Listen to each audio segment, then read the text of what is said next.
Proof of law of refraction of light using Huygen's construction principle. Consider a refracting surface xy. It is separating two media, medium 1 and medium 2. Mn is the normal to the surface.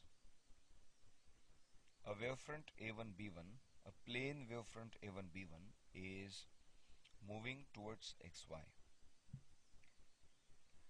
It strikes the surface xy with A, the first point striking the surface, and the last point striking the surface will be B. A1A is the incident ray, B1B is also the incident ray. Now, speed of light in medium 1 is c1. Therefore, distance BC is c1t. The speed of light in medium 2 will be c2. Then, by the time light travels from B to C, in the same time, the wavefront given out by A would grow in size, and the radius of that wavefront will be C2t. So with A as the center, you draw a wavefront C2t. Observe the wavefront is drawn in the second medium because the light is traveling from medium 1 to medium 2. Now from C, draw a tangent to the secondary wavefront. So CD is tangential to the secondary wavefront. Join AD. AD is the refracted ray, CR is also the refracted ray, and CD is the refracted wavefront. So we have used Huygen's construction principle.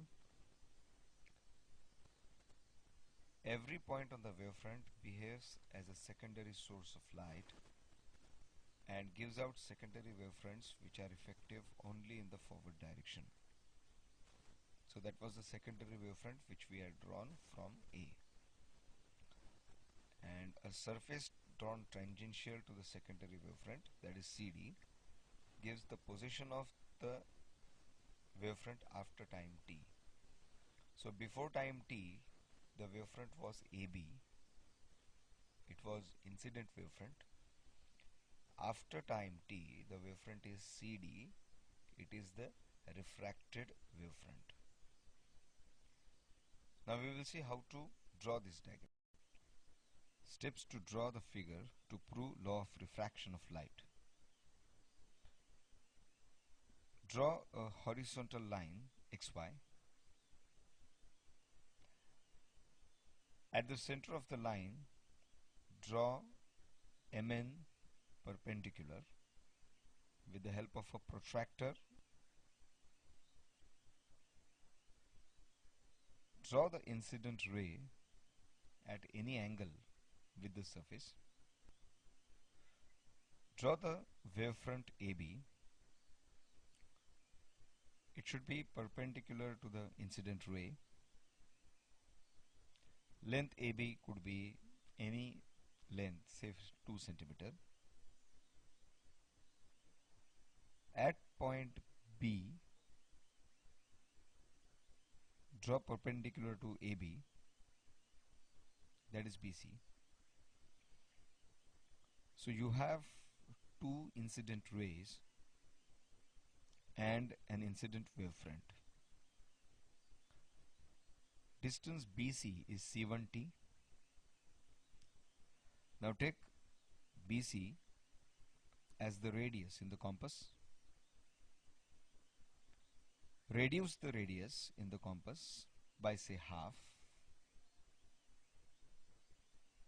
Now with A as the center, draw the secondary wavelet from A. So the radius of the secondary wavefront will be C2t.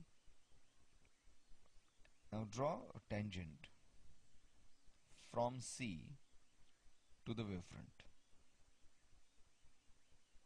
CD is the tangent. Join AD and draw CR perpendicular to AD. So you have the refracted wavefront CD and the refracted rays AS and CR. Proof of law of refraction using Huygen's construction principle.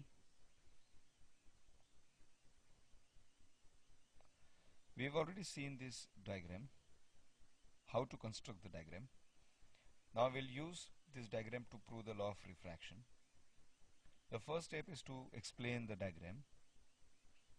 XY is the refracting surface. MN is the normal to the surface.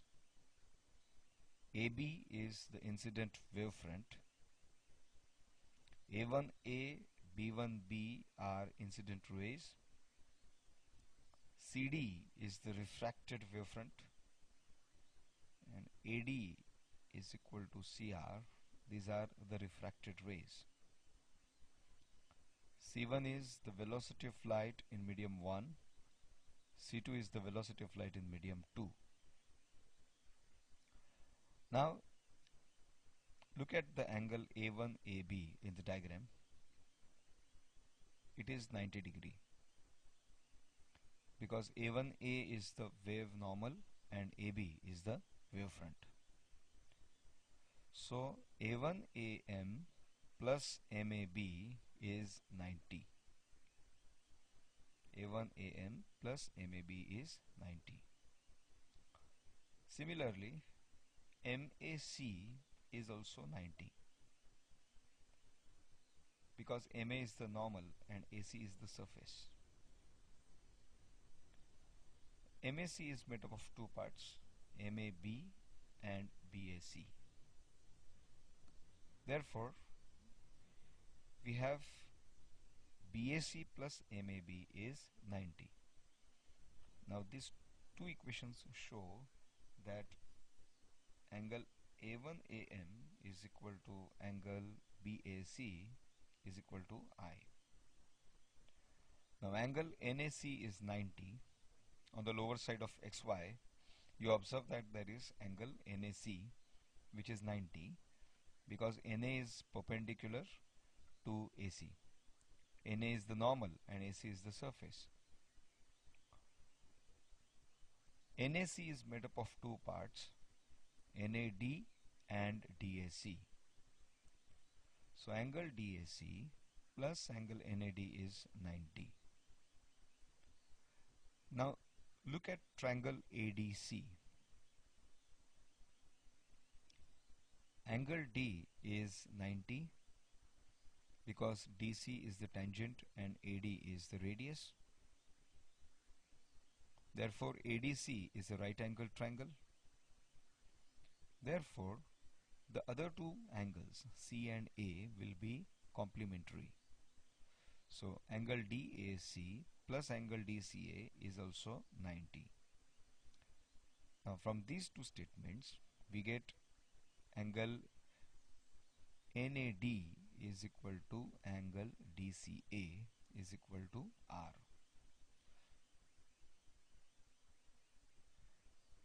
We have to prove sin I by sin R is constant.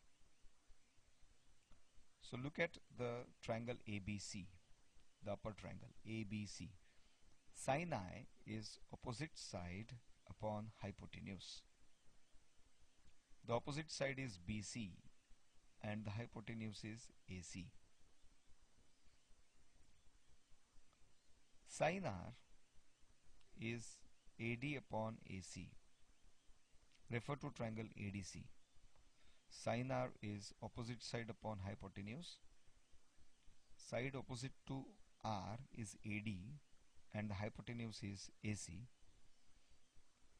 Now we divide these two equations. Sin I by sin R will be BC upon AC upon AD upon AC. AC gets cancelled. So sin I by sin R will be BC upon AD. But BC is C1T and AD is C2T. Therefore, sin I by sin R will be C1 upon C2. But C1 is the velocity of light in medium 1, so it is constant. Similarly, C2 is also constant. So we prove sin I by sin R is constant. Also, as seen in the figure, the incident ray, the normal and the refracted ray lie in the same plane. The incident ray and the refracted ray lie on the either side of the normal, and hence we prove the laws of refraction using Huygens construction principle.